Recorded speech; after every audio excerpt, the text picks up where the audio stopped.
going on, guys, and welcome to another Reputized video.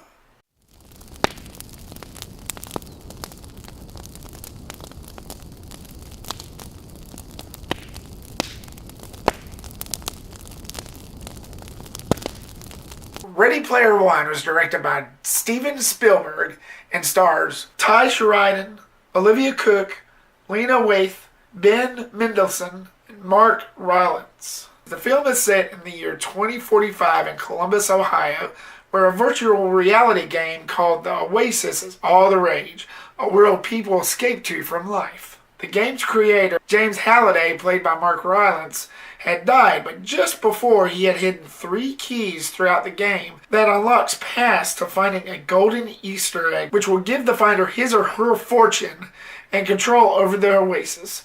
Wade Watts, played by Tye, and his friends stop at nothing to beat the challenges and save the Oasis from Nolan Sorrento, the evil CEO of innovative online industries who seek control over the Oasis. This film took it to the next level, y'all. It had a nice blend of live action and CGI.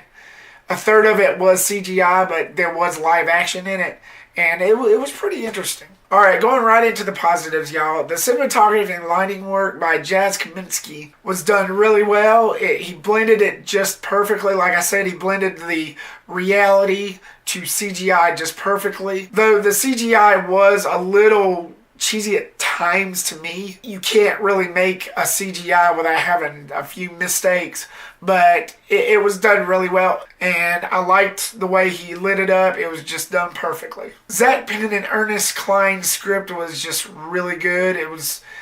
Like I said, they took it to a new plateau of action and live action and CGI in this movie. It was just all crazy. This film is actually based on a 2011 novel that Ernest Cline, the writer for this, along with Zak Penn, but Ernest Cline, he actually did a 2011 novel of the same name. So that makes sense that he would write on this. I don't know if he was back then, if he was trying to push for a movie or what, but it was a novel back in 2011, so I thought that was pretty interesting. Alan Silvestri's score was just excellent. I like his film scoring. The movie begins with a Van Halen song called Jump. As soon as that comes on, I knew what kind of movie I was going into.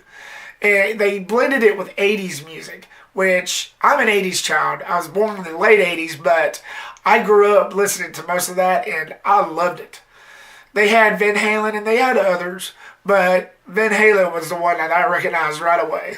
The characters was written well. The main character, played by Tye, was done really well. He exuded authority over the others.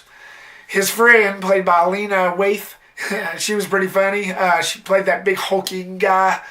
As the Avatar, she was like the big hulking guy, and like they never met each other in real life, so they don't really know what they look like until like maybe the second half of the movie. But she was written really well. Olivia Cook, who played the love interest and the leader of the rebellion against the evil organization that was trying to take over the Oasis, she was done really well. I could have dealt without the love story. They got too much of that crap in movies nowadays, but I guess you have to have that to make it a feel-good moment. You can't really do it any other way, I guess, but after a while it kind of gets tiring. The main villain, played by Ben Mendelsohn, was done pretty well. He played in The Dark Knight Rises, and he's in that new Robin Hood movie as the main villain as well. I think he's one of those up-and-rising actors I've never heard of before The Dark Knight Rises, but he played a pretty good character in this. He played a pretty good bad guy.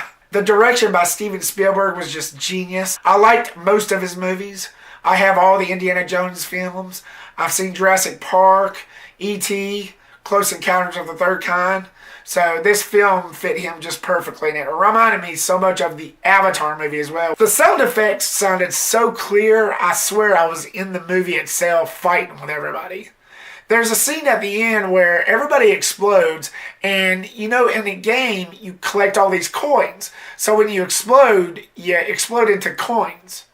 No blood. This film is rated PG-13, so it's family friendly. You explode into coins, but they did that so much that you could hear the sounds to it, and it made me laugh. It almost made me cry. It made me laugh until I teared.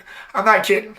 But like there was this whole thing where this bomb went off and everybody exploded, and you could hear the clinks, but it would turn off like in the middle. You would hear like this.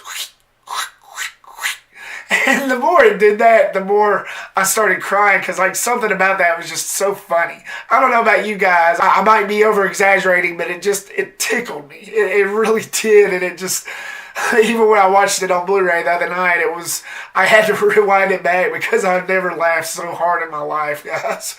Especially in an action movie of that magnitude. Michael Kahn and Sarah Brasher, I think that's how you pronounce her name. Sorry if I'm not pronouncing it right. Editing style was done pretty well. It wasn't choppy. It was done just right.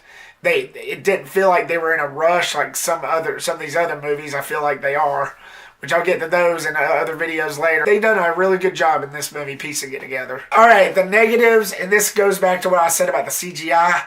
After a while of watching it, some parts of it did look a little cheesy. I'm not going to lie. I never want to lie to you guys. It just seemed like they were pushing it too hard. Now, I know most everybody's not going to agree with me because this movie was highly praised as far as I can tell. But I'm not downing the CGI completely. It wasn't crap. But it just got to a point in some parts of the movie where it just felt a little cheesy and it felt like they were trying too much. Like some of the avatars in there looked a little cheesy, which that's probably what they were going for because it was a movie based on a game. So I know most of y'all are thinking to yourself, well, Repster, that's what this game was about. Well, I get that. I get it. It's just some parts actually just didn't really feel right to me, if that makes any sense. And the last negative, the third act didn't really entice me. I got that they won and everything, but the whole thing about James Halliday, who created this whole fictional fantasy world, had died.